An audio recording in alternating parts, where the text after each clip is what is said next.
L'Épître aux Hébreux explique que le Christ est suprême sur bien plus que des rôles et des systèmes.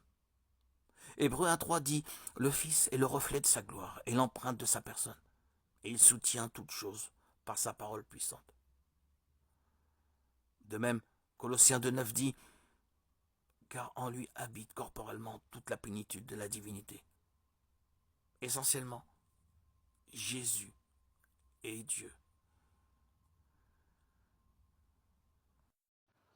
La Bible révèle la vérité avec une telle simplicité et une adaptation si parfaite aux besoins et aux aspirations du cœur humain qu'elle a fait le charme et l'étonnement des esprits les plus cultivés et les plus intelligents.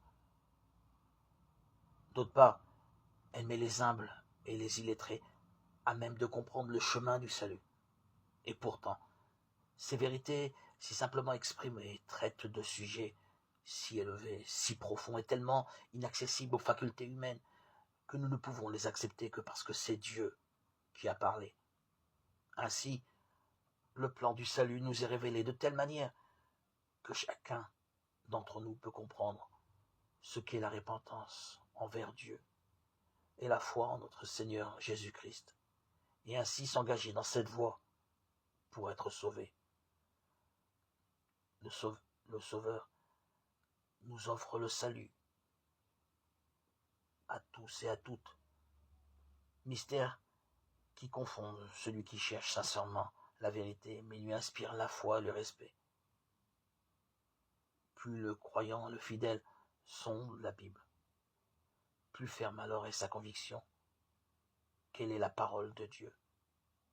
La raison et toute raison s'incline devant la majesté de la révélation divine.